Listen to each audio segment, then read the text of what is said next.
Welcome to episode 10 of the Truth Sideline podcast. I'm your host, Pete Janney, joined by my co-host, Mike Jarvis. Mike, we're back for another episode.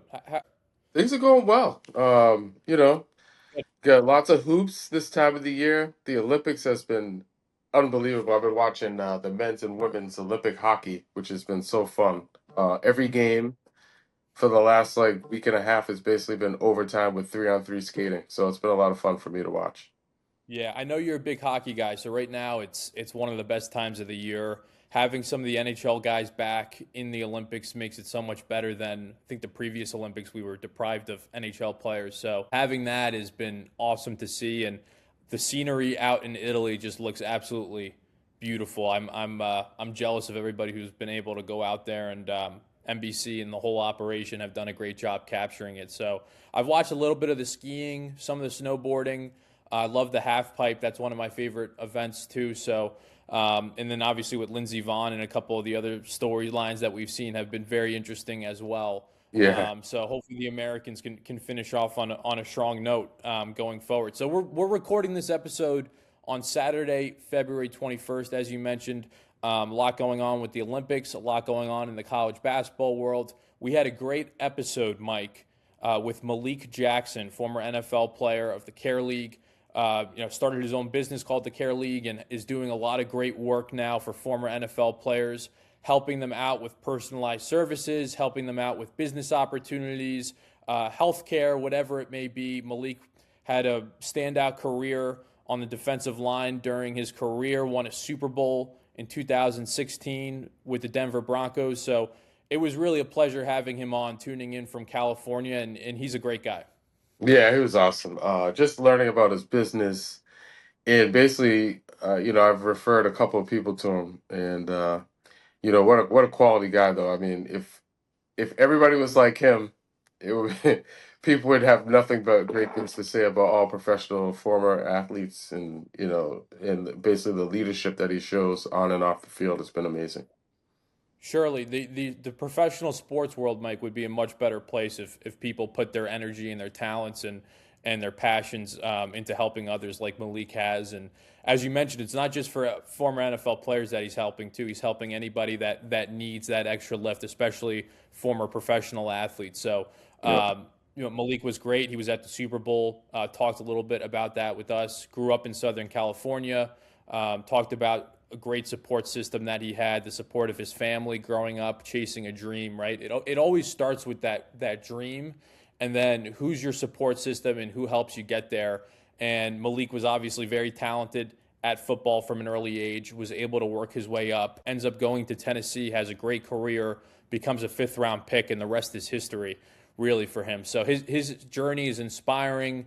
He overcame adversity along the way to become one of the best players at his position in the league, and we were really grateful for his time. I mean, it's not easy to get a former Pro Bowler on this podcast. No, and I know a lot. I've met a lot of professional athletes. He's the first Pro Bowl, I guess, professional football player that I've ever met. So it's kind of very cool.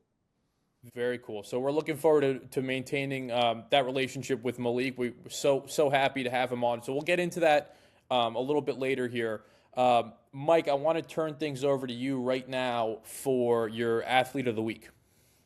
Yeah, my athlete of the week this week is going to be a little bit of a surprise, since we really get into mostly basketball talk right now this time of the year. But with the Olympics going on, my athlete of the week is going to be Hillary Knight from the Okay. USA women's hockey team. She's been, I would give it to three. So it'll be like a trifecta this week. I'm going to give it to Hillary Knight, who scored the game tying goal against Canada to basically propel them to their gold medal the other day. Layla Mhm. Edwards, who is the Okay. first African American um, women's hockey player, or really probably hockey player, to play on the Olympic team, which is super cool. She goes to University of Wisconsin, college player, That's and awesome. and scored, and she's been an integral part of their team. And then Abby Murphy, who's probably the most exciting player other than Hughes on the men's team. Abby Murphy goes to the University of Minnesota, graduate student, and the blend of like professional in college players has been really fun to watch on the women's side, and the skill. Now that I'm a hockey dad, watching them play has been so fun. They're just so fast, so skilled, and passionate, and basically they're an unbelievable team, and rolled through the Olympics with the gold medal after beating Canada the other day. So it's been a lot of fun to watch. Great that they're bringing it home. I love to see that.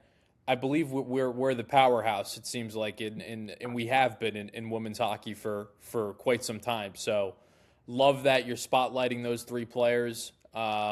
And yeah, congratulations to the entire Team USA for bringing it home. And now where do our men stand? Are they Yeah, so they play Canada tomorrow, 8:10 on Sunday, uh, whatever the date is. I don't even know. I can't even keep track. But tomorrow they play yeah. Canada. So they'll play against probably the best collection of talent tomorrow. So it's going to be, it will be an underdog, but, obviously those guys are heated rivals. Oh, and they love representing their country too. So like, there's Yes. just like this extra fire that you may not get in a regular NHL game. I mean, the NHL playoffs are another level, but we're seeing kind of like a playoff type atmosphere in these international games, which is really fun to watch, and it gives us a great experience too. So, Yeah. good luck to the boys tomorrow. Hopefully, they can pull it off. And Canada's always been a tough out. Obviously, throughout the years, we've had our fair share of battles against them. So it's gonna be good. And may the best team win. Right? So the Kachuk brothers, one of them went to BU, and their That's dad right. and I, like, we went to school at the same time. So he's a friend of mine, and so it's fun to watch like these guys, like kids. Um, it just basically shows how old I am. So But they were is out there Mr. getting Kachuk after it. out there? Did he Yeah, fly out there? Keith Kachuk. Yep, yep. So Yep. he's Yep. yeah, he went to BU, and his one of his sons went to Brady went to BU, and so I, obviously I'm watching, and they have like 4 or 5 guys that went to Boston University, so on the team. Very cool. Hmm. That's awesome. That's awesome, Mike. So we'll keep an eye on that tomorrow. Hopefully, we'll have a positive update for Team USA. Yes. I Yeah. just I want to shift gears now, get into a little college hoops before we wrap up this intro to episode 10. We appreciate everybody tuning in today. Just want to talk about your Stony Brook Seawolves. They're having a good year, Mike. You Yes. play today at 4 o'clock against Hampton at home. You told me you're going to that game, so good luck with that. But they've been good. 16-11 overall, 8-6 in the conference, tied right now for fourth place in the CAA with Monmouth, who's having a good year too. And the cream of the crop is UNC Wilmington. They Yes. are 12-2, 23-4. They've currently won 5 games in a row, and from what I saw the other night, they had a comeback win against Monmouth, I believe. I think Monmouth was beating them for a good portion of that game and came back and won it. And then also above Stony Brook right now, you have Charleston in second and Hofstra in third. So it's shaping up to be an exciting finish. How do you see your Seawolves doing? I think they're ready to the mix. So they're basically Eric Pratt has been unbelievable. His transfer from Milwaukee, and with the transfer portal, you either make a great investment or a terrible one. So basically, we bought a stock at a good price, and he has definitely fulfilled everything that he was supposed to do, and carrying the team to a much better season this year. So Eric Pratt has been tremendous, and they've had a good mix of different guys like step up. So a couple of international guys, a kid named Rich Goods that transferred in from Hampton. So I think they're positioned to have a chance. Obviously, I think UNC Wilmington is the overwhelming favorite. So we'll keep an eye on that. Mike, I've been kind of making the rounds too. I was up at UConn the other day against Creighton. I don't really want to get into that too much just because of how deflating of a loss it was for UConn. What a performance for Creighton. They deserve their flowers. They came into that game having lost 5 of their last 6. Josh Dix posts season high. He was phenomenal. His mother passed away 2 weeks ago. It was an Oh, incredible story for what he was able to do and perform to that level. And Greg McDermott was really emotional after the game, and he's done a great job rallying those guys. They've been through a lot of adversity between Blake Harper losing his mother earlier in the year, and then Josh Dix. So the team has been personally affected by tragedy and cancer, and what they've been able to do to stay together as a team. McDermott said he's as proud as this team as any one that he's ever had before. So, it's more about Creighton playing at a super high level in that game than UConn not getting the job done, in my opinion. Obviously, UConn showed some flaws in that game, yeah. which is what they're going to have to get right. But I want to give Creighton credit. And then I was also at NJIT the other day. The Highlanders have had a great season under Grant Billmeyer. Came into that game in first place in the America East. They were a half game ahead of UMBC going into that game. UMBC beats Vermont, and unfortunately, NJIT lost the other night to Albany by 18 points. So it was a disappointing game. That was my first time seeing the Highlanders up in person, but it's been a great story. They've never made the NCAA tournament. They have everything right in front of them now. They're a half game now behind UMBC, Mike, but those two teams are going to meet on the season finale March 3rd in Newark. It's going Oh, to be a wow. huge game. It's going to be a rematch of a game earlier in the year that UMBC, I believe, won by 9. So Okay. 9 or 11, something like that. So it's a huge game for both teams, and that could determine the America East champion.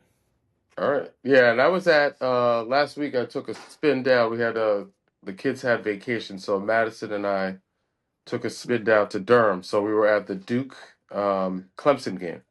That's right. Yeah, so that was a lot of fun. You Duke seen looked Coach K? saw Coach K, saw Carlos Boozer.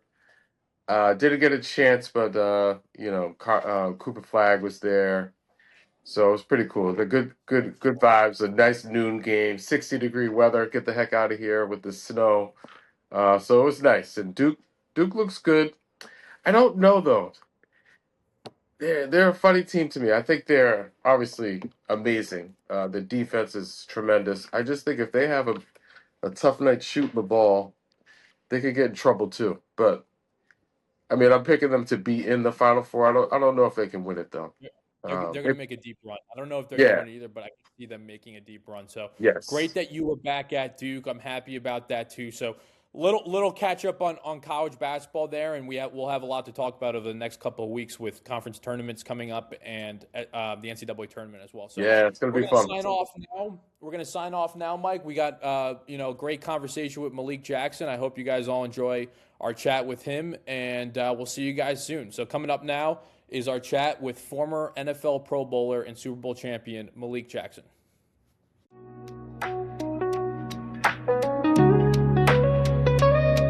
Welcome back. We are joined by former NFL Pro Bowler, defensive lineman, Super Bowl champion Malik Jackson, and also the founder of the Care League.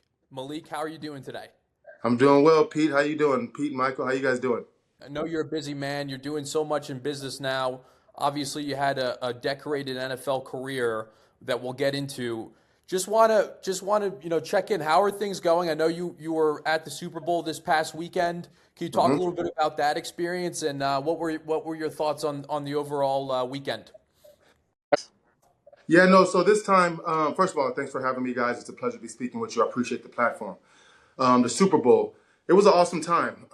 It's kind of interesting, because I was able to win, where's my camera, in one of these 10 years ago. Yeah, 10 years Where ago at? in the same place. So for me to Oh, go okay. back to San Francisco, but be on the business side this time and networking and trying to build relationships and not necessarily sell the company, but share the company that I've been working on for the last few years. It was it was nostalgic, interesting. I appreciated the growth of being able to transform from being the player to being where I am now. And, I'm just happy about where I am now. So it was a great experience walking the streets, still seeing some old guys, seeing Brandon Graham out there, those type of guys, dapping them up, seeing a whole host of other players I haven't seen in a long time, and just really catching up with them for a few minutes and ask them how they're doing. So it was nice, and it was nice in a multitude of ways. But I think for me, mostly being able to see older guys that I played with build and just really sit there and look at the Golden Gate Bridge and be happy about where I'm at now. So I want to go back to that Super Bowl 50. Hmm. You're with the Denver Broncos. You guys win the Super Bowl that year. You actually scored, what was it, the opening touchdown in that game? You think about the great Super Bowl moments. You actually had a direct hand in one of the great Super Bowl moments. Just when you look back on that now, was it already 10 years? Just how proud are you of that?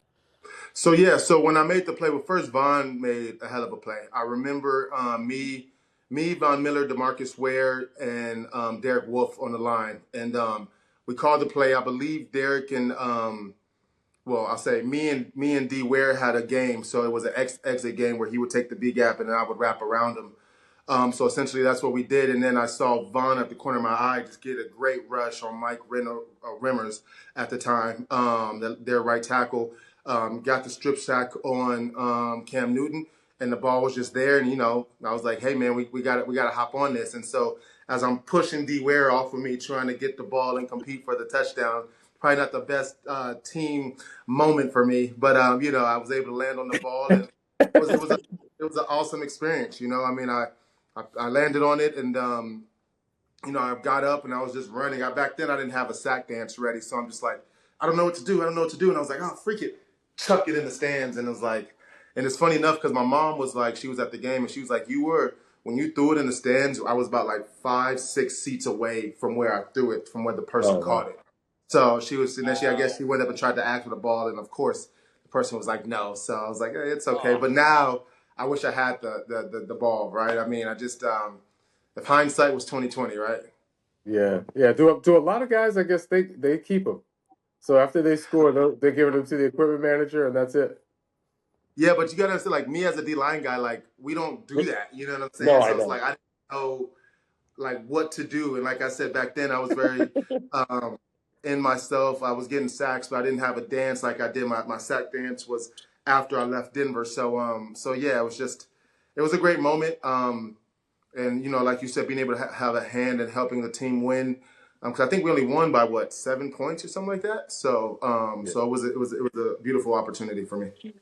What'd you think of? I want to get your thoughts on the Seattle defense from the other night, just their performance. Just talk about that, and did it bring back? I mean, having been part of some great defenses yourself, such as that Denver defense. I mean, as a defensive player, I'm a true believer that defense wins championships, and I think that's what we saw out there. And I think you have to take your hats off to the Patriots defense as well, right? I mean, it was Yeah. truly the offense that lost the game for them. So, but defense wins championships. They went out there, and I truly believe going and having 2 weeks, they really took those 2 weeks to really learn the opposing team, learn their tendencies, learn their schemes, learn their the player that they're going against. They really took the bull by the horns and understood this opportunity may only come once, and we need to take it, right? I mean, luckily, I was able to play in 2 Super Bowls, won one, and had a chance to go to another one in the AFC Championship in Jacksonville.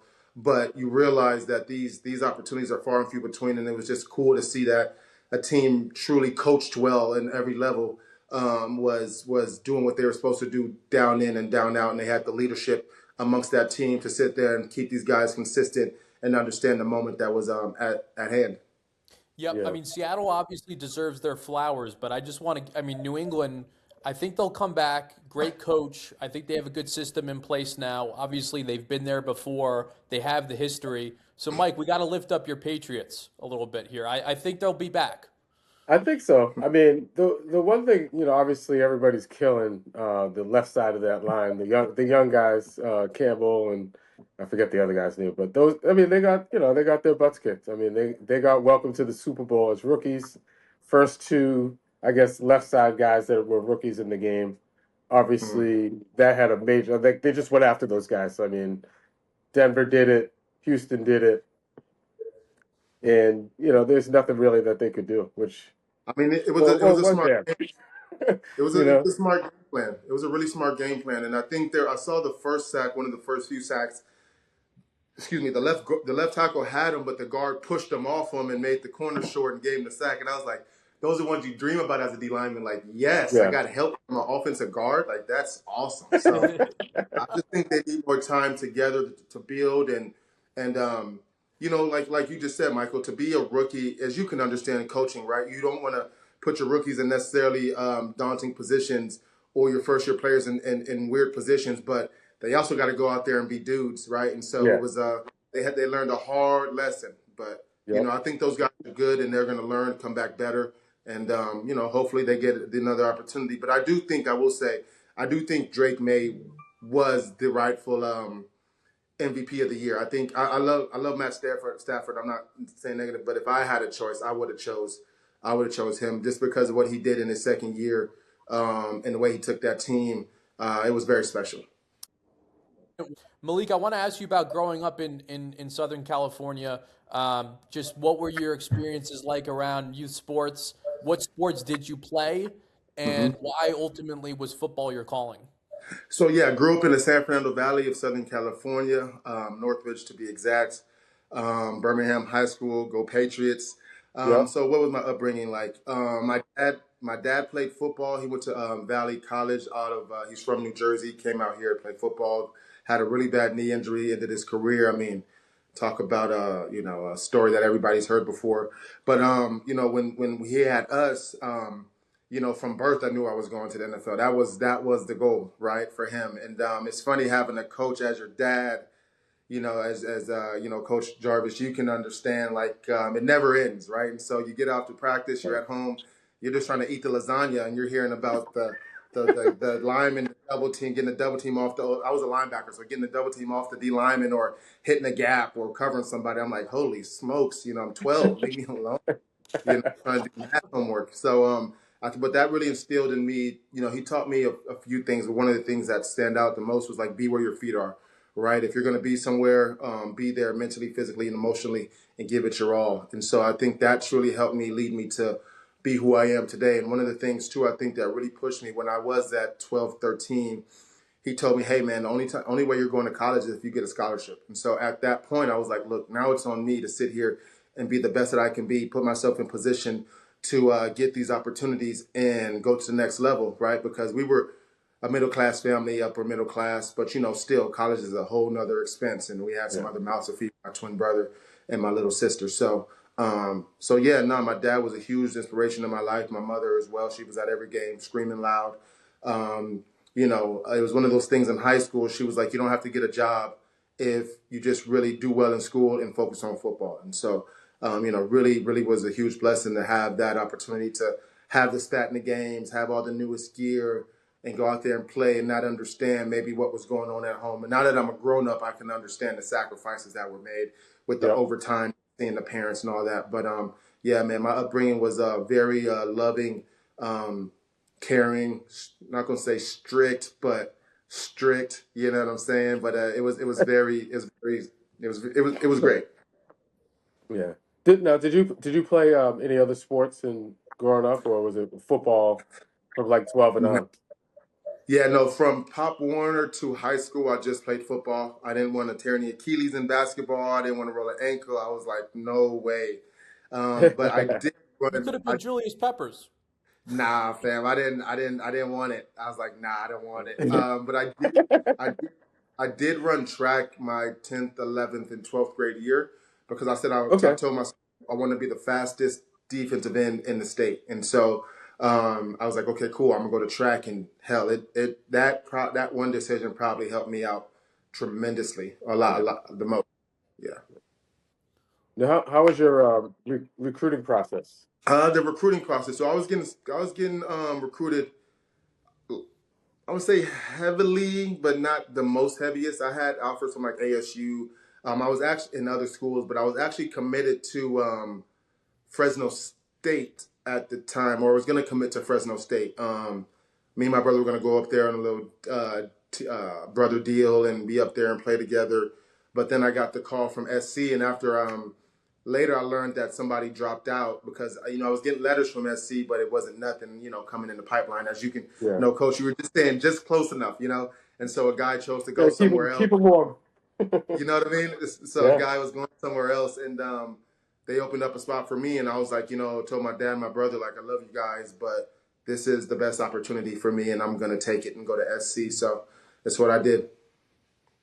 So now, who was your coach at SC? Who was the head coach then? Good question. So I had, Pete Carroll when I recruited. He was sitting in my living room. Yep. And then after Pete Carroll then Pete Carroll left to go to Seattle. And Lane Kiffin came in from Tennessee. And essentially that's when, cool story, I was doing a spring ball with Lane Kiffin's crew and just wasn't going well. You know how it goes, coach. When you got a guy from the old service and you were new coaches, and you're like, look, we got to get rid of this guy somehow. So I'm doing bear crawls at 5 a.m. They're getting mad at me and stuff that's so minuscule, and I'm seeing the writing on the wall. I'm like, man, you know what? I think this might be it. But luckily, I was in the situation where the Reggie Bush sanctions happened for exactly what kids are getting paid for now, and so it's interesting, right? So luckily, I had that situation where I can leave with no repercussions. And so what I did is I was in Chicago on my connection to go to University of Tennessee. Didn't tell Lincoln, didn't tell anybody. And so, during spring camp, I was talking to Tennessee and making my transition. And as I was in Chicago about to get on my connection, I got a call from Ed Ogeron. And he was like, hey, we heard you're leaving. I just want to let you know we just came from there. You're not going to be good at all. You're not going to be anything. Like those guys down there are going to run you out of there, blah, blah, blah. And I was like, shit, I'm glad I left. I mean, now thank you for telling me how you truly felt about me. You know what I mean? But right. But then the rest is history. So I say that story not in being upset by Coach Ogeron. I truly felt like he gave me a fire and really allowed me to go out there and want to prove myself and show that I was more. And I think as a player, you take coaching two different ways. You either take it internally and crumble, or you say, you know what? I'm going to take it. And I understand. I tell people, I'm like, when a coach in the NFL or in basketball, in any sport, you sit there and the coach is like, Malik, what the fuck you doing here? Malik, what the fuck you doing here? Get better. Like, be better? And I'm like, okay, coach, stay in the B gap. I got you, fam. I'm like, okay, you know what I mean? So you have to understand what they're saying and improve it. And so, yeah, that was my Tennessee and SC story. All right. Well, Vol Nation is definitely happy that you made that decision. And now, so Malik, my sister is a sophomore at Tennessee I think I told you that. And she's loving the experience over there in Knoxville, just being there, right? When you were there, just you were able to experience so much. Obviously, they care so much about that football program, all the greats that have come through there. Just what was it like being a member of that program, and just how good was the Tennessee fan base? No, it was insane to see the difference. When you come from SC or LA, I should say, you have two of everything: two college teams, two basketball teams, two football teams, two hockey teams, and so there's never really just as much like focus on one team, right? And so going to Tennessee, it's all the whole state. I mean, you got Vandy, you got Eastern Tennessee, but the whole state is like Tennessee football is what we love. And so to see what SEC football looked like, playing it, be a part of it, man, it was an experience that I'll never forget. I truly felt like it got me ready for the NFL to see those big boys. And it wasn't no gap scheme. They were running downhill to see if you can sit in those double teams and stay stout in there. So that truly, I'm happy I made that decision, because I truly feel like that gave me the pedigree and showed the coaches in the NFL, if he can play here, he can play up. If he can play there, he can play up here. And so it was a great opportunity for me. One of the things I love about your story is that you became one of the best players at your position after being a fifth round pick. You get drafted in the fifth round. There's obviously a lot of naysayers. There's a lot of adversity. You develop into a Pro Bowl player. You win the Super Bowl. You guys make history. Just at the time when you were drafted in the fifth round, was there like were you grateful just to get the opportunity, or was it like, I'm so much better than this, and I'm gonna do whatever it takes to prove people wrong and prove myself right? I mean, it's the latter, right? It's the fight and the dog. And so it's funny, as you're sitting there watching the draft, you're sitting there like, I'm better than this guy. I'm better than that guy. I have a short story, another one. I'm full of stories. We're at the Senior Bowl, and I'm sitting there, and we're doing the pass rush drills, and we're doing the stuff, and I'm kind of hanging back because coaches want to, they want to see the first round guys, right? The guys that want to show up, and they're like, who they want to see. And I walk up for my rep, and coach is like, no, we want to see this guy go. I won't say names today. We want to see this guy. And I'm like, I'll say for Quentin Copeland. Say we want to see Quentin Copeland go. And I was like, okay, damn, coach, cool. You know what I mean? And Yeah. so it's funny to go to draft day and see Quentin go first round, see all these guys go before me. And I'm like, yo, I'm better than him. I'm better than him. I'm better than him. And then just to get the opportunity to hear my name called, get my family yelling, get that experience. I mean, that's all you can ask for. I'm driving back down to my house from my grandma's house in Victorville, back to Northridge. I'm sitting there, and it's funny. I look up the roster. I'm like, okay, cool. Who's the D lineman here? Who's the D lineman? And I'm like, okay, cool. Until this day, I'm friends with Mitch Unrein. But when I get to Denver, we're in camp. Fast forward a few weeks, and I'm like, Mitch, I'm going to take your spot. And he just looks at me like, mind you, this guy's like 3-4 years in the league already. He's like, what the fuck are you talking about? And I was like, Right. taking your spot. You know what I mean? And it's funny because now if a guy told me that, I'd probably slap the shit out of him, right? Like, Yeah. fuck out of here. You know what I mean? So it's just funny that, but me and Mitch are friends today, and he truly helped me grow into a player. Yeah. So it was just trying to prove myself. Now being a 5th-round pick, I mean, to make the team, obviously you had crazy talent, but what's that look like? How hard is it to, because you're not given the same reps and opportunity, so every chance you get, you got to make the most of it. Yeah, no, it was interesting. I remember the first day we got there, they give us our playbooks, and they're like this big, right? I'm just like, holy smokes. And I remember going home one day, and I was just like, I don't know if I can do this. Like, I don't think I can do this. Like, this is a lot of stuff. And I'm messing up in practice. I'm writing plays on my arm, right? Like in my hand, like, okay, cool, perfect. I got that. And so, and I go to bed early that night, like 7 a.m. And I woke up the next morning, like, nah, forget that. Like, I'm going to do this. I'm going to be great. And so, yeah, that was just the mindset I had. And that's what I wanted to go into. But you asked me a question. I wanted to get back to your question. What was your question, Coach? No, just how hard is it? Like, you're not given the same like at the end of the day, you're not getting 5-6 chances. You're getting a couple of chances, and you gotta max it out in your opportunity. Yes. So how hard is that for the late round draft guys? Yes, thank you for that. Because and you can, I think as a coach, you can understand where I'm coming from. What I did is I understood the power of being quiet and watching. And I went there and I was like, I'm going to be quiet. I'm going to learn from Von Miller. I'm going to learn from Elvis Dumerville, Kevin Bickerson, Robert Ayers, and I'm going to be quiet. I'm not going to try to stand in the front of the line with these guys and go through the drill and not have any idea what I'm doing. I'm going to stand in the back. I'm going to watch. And when I feel comfortable, I'm going to start creeping up. And that was my mindset going in there, right? There's a true power in learning how to be quiet and learn and listen and then ask questions, right? So I'm seeing Von Miller do his thing, and I'm like, okay, cool.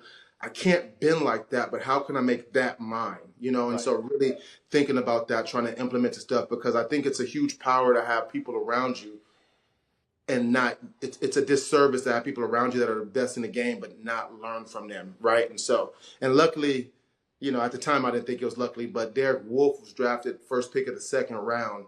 And so he was in front of me. And so I got to kind of see what he did as well, what he did right, and emulate that to make sure that I was myself right behind him, so to speak, in sense of like learning things and being able to be accountable. So yeah, it's tough to be a 5th round pick. You're damn near already slotted as not making the team. But the choice is yours to take the opportunity and show your worth. And I had a lot of good coaches that prepared me to go to the NFL and do what I needed to do. Malik, in our lives, right, we go through different chapters. Also in careers, you go through different chapters. You end up leaving Denver for Jacksonville. Just want to get your thoughts on that. You cashed in, got a new opportunity over there, became a Pro Bowler. Just talk about the experience in Jacksonville, getting to the doorstep of the Super Bowl II, just missing out on that. Just how much pride did you have in like getting that organization back to a respectable level because they were suffering for so long? Yeah, no, it was awesome, right? Everybody asked me when I left Denver, like, did you even know where Jacksonville was? I was like, I had no idea where it was on the map.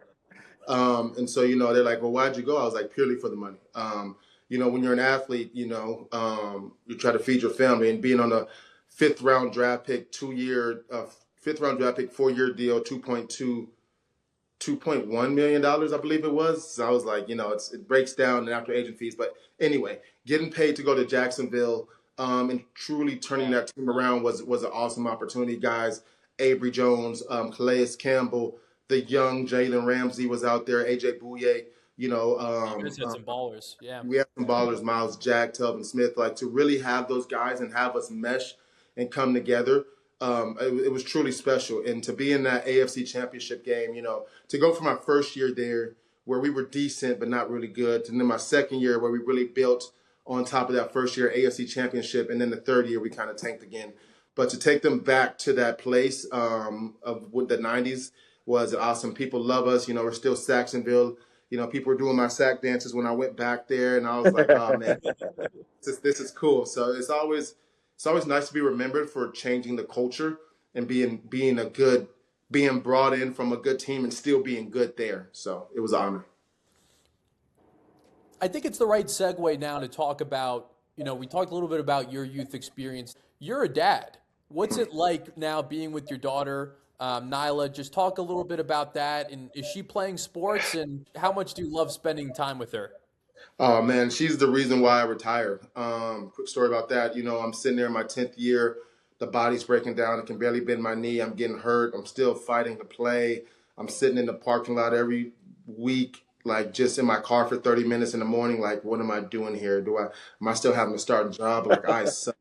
You know what I'm saying? So I'm having all this weighing on me. And I told myself I would rather retire being known as Malik Jackson and Billy Badass from the younger days and sit here and try to beat Malik, who played 15, 20 years and not being anything close to what I was, and just being a guy. And so, you know, she's really the reason why I retired.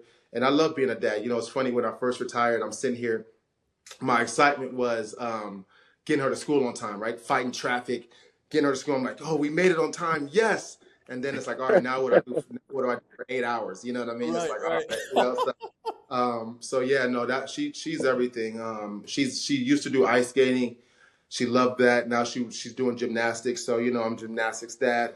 We got the beam and all that other stuff in the movie room. So it's just an honor to really be a girl dad, one, but also to be able to be in her life, share the experiences, and truly nurture and raise her. And you know, I truly see that as my most important job.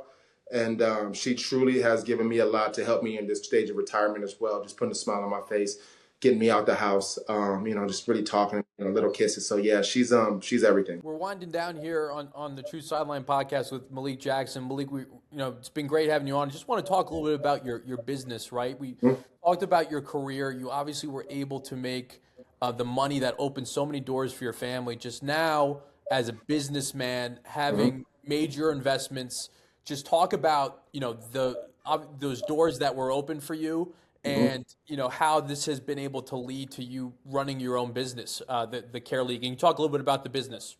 Yeah, no, for sure. I appreciate the opportunity on that. I think the perfect way to start is, you know, being in the NFL, you're around a lot of guys. And being around a lot of guys, there's a lot of guys that just don't care about much, and there's a lot of guys that care about a lot. For me to be able to be around guys that care about a lot, like a Calais Campbell, when he's like, hey, Malik, how much money do you have in your bank account? How much are you liquid? How much is it? I'm like, yo, damn, bro. Like, that's sensitive. You know what I mean? It was one of those things. He was like, do you know your investments? Do you know what this is? Do you know what that is? Do you know how to do this? Right. And so it really started putting in my mind that I need to stop, not necessarily stop depending on people, but insert myself in understanding what I'm depending on people to do and what they're actually doing. And so, you know, having guys like that truly helped me. And also being able to have the access and connections of being, when you walk into a training room and anything you need, you have at your fingertips. Being able to say, hey, I have a rash, I'm having an allergic reaction, and you get walked in the back door and don't have to sit there in the ER just, you know, literally and figuratively dying, right? Yeah. And so for me, having those experiences, having the agent handle everything, having the manager handle everything, it truly gave me,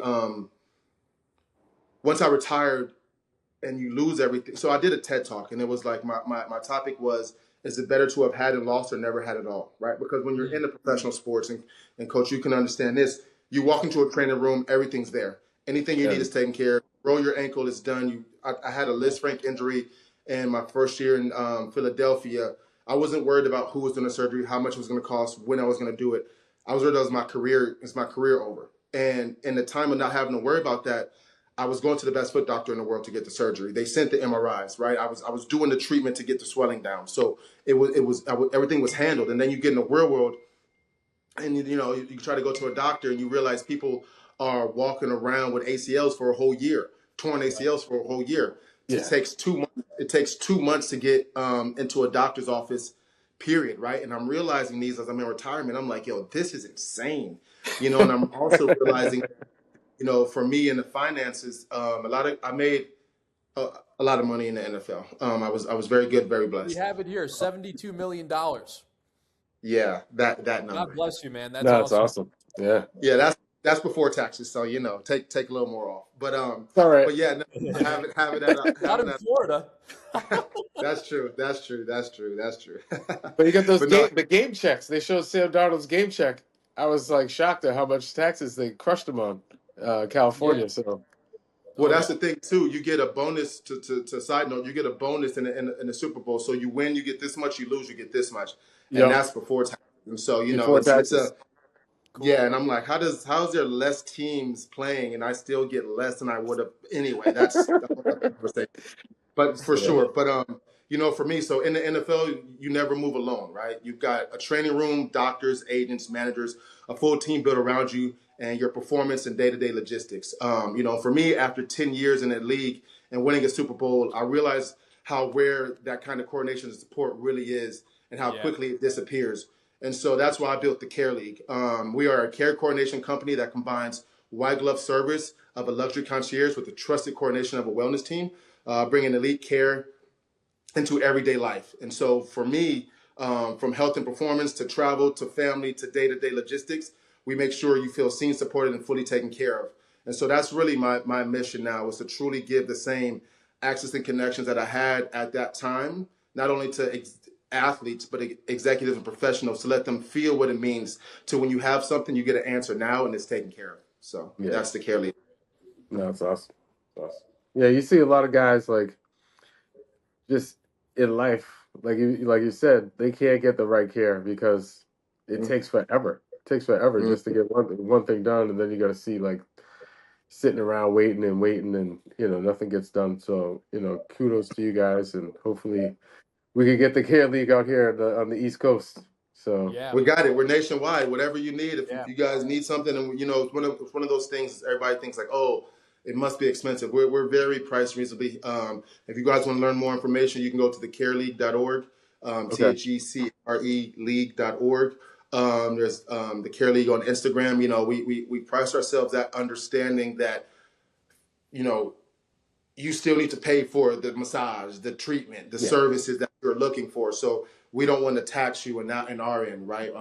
And so we're very priced reasonably. And so please, if anybody needs anything, we're here. And if you want to experience what it's like to be in the NFL and have everything taken care of and be able to worry about your family, what you have to do for life, and not let us worry about the day to day and all the other BS. Please hit yeah. us up. I'll tell you what, it's interesting because I do a little bit of competing now in my old age, but like I work out at a gym, and a lot of the trainers are basically, individual contractors, and they don't have any of this stuff. So they're like scared to death that something goes wrong. So I'm definitely gonna share this with those guys. It's a bunch of younger guys, but they're making good money, and Yep. but they don't have any. If one thing goes wrong, they're screwed. So this is Please, fantastic just to know. Yeah, this is great. please share. We And love I it. would We love love to learning take. from you here. This is great. This is all great information for us and our listeners. I want to Yeah. ask you too, Malik. I know mental health is a big passion of yours, advocacy for mental health. I Yes. know I saw a recent partnership between the Care League and Brain Dot One. Can you talk a little bit Yes. about that, how that allows you to be an ally for those going through mental health and to kind of expand opportunities in that area? So yes, I was able to meet a gentleman named Thorne. Excuse me, named Thorne, and he runs Brain Dot One. Excuse me. And I was able to meet him through a friend. And once I learned what he was doing in the traumatic brain injury space, and I was like, you know what, just be real, right? Being an NFL athlete, playing 10 years in the NFL, got 4 years in college, 4 years high school, and who knows how long in Pop Warner. I started playing when I was 8, right? And so I think that's almost 20, 25, 30 years of playing. When you're going upstairs to sleep and you can't remember if you turned the TV off, or, you're hearing things, then you go downstairs, you're like, oh, it's off, right? Like you're forgetting things. It's one of those things that I understand that the importance of helping guys fix their traumatic or their brain injuries. It's things we don't talk about. And this is a different day and age. There's a lot of equipment now like Safer, SAFR, that you can put on your helmet to make it, they have those hats now. The Safer is a product that's a little bit more sturdy and a lot better. During practice, I came in the league when there was 2-a-days.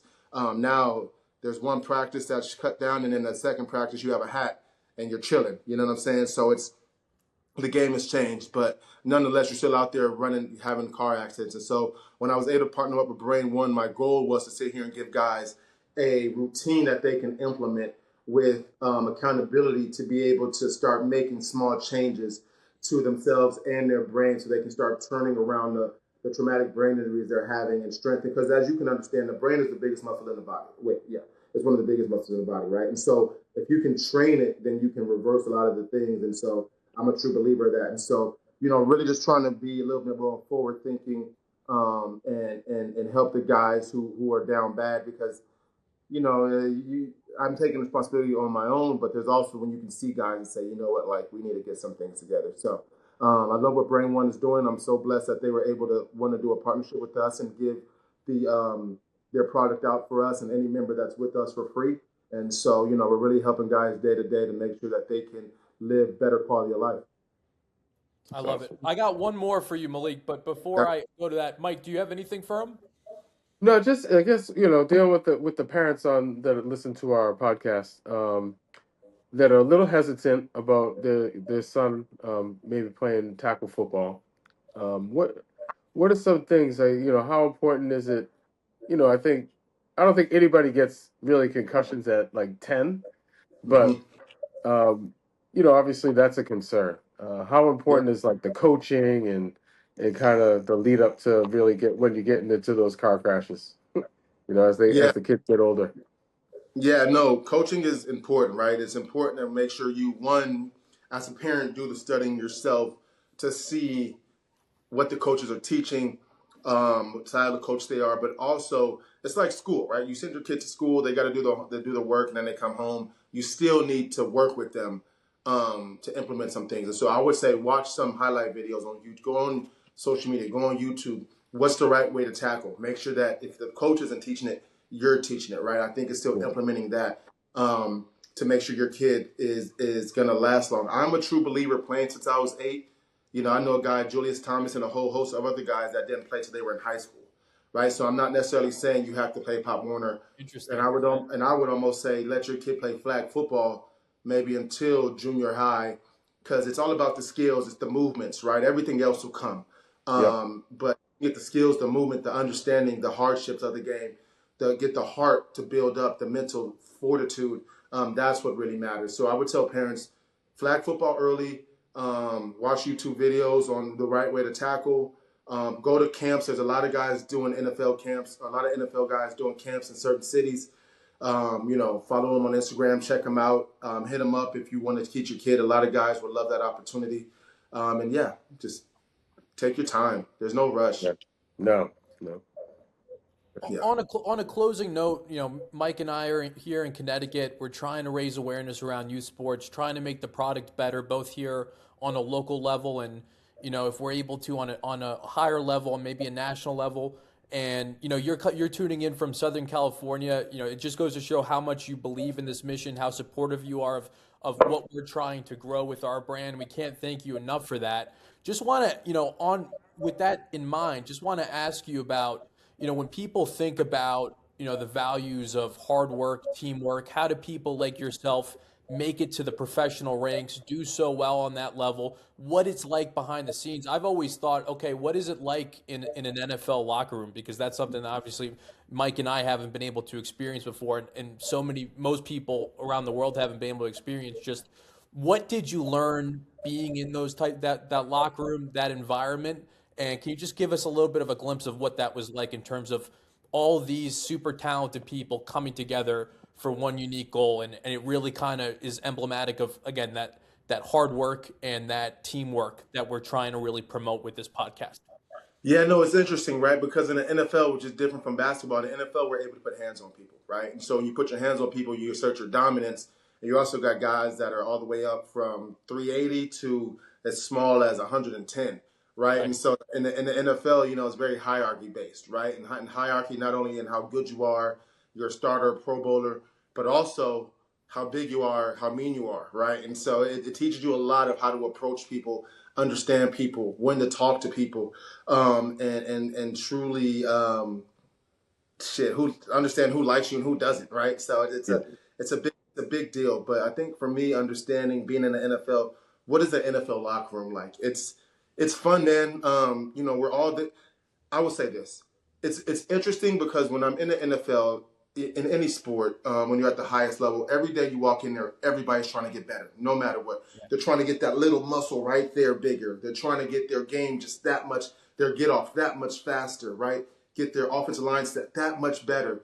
And then you come in the real world and everybody's almost okay being mediocre. It's like such a mind fuck Yeah. a little bit. You know what I mean? I'm Yeah. like, holy smokes. Yeah. And so I think that's why NFL guys translate well. But I think that's also why we have a little bit of hardships, because when you're coming from every day, people working their best to be the hardest, to a world where people are okay just being okay and being mediocre. It's a hardship, right? And I think it's hard too because when you're in the NFL and you get yourself, as you guys can understand, high school you're the man, you go to college, start at the bottom. Yep. College, you go to NFL. College, you're the man. You go to NFL, you start at the bottom, right? And then it just kind of keeps going like that. And the NFL, it stops. You are who you are for the most part. But no, it's being in the NFL locker room just taught me a lot. Like I said, how to deal with people, business, life, family, asking guys about marriage, kids, child's mother situations. Just being able to have all that information at your fingertips. Yeah.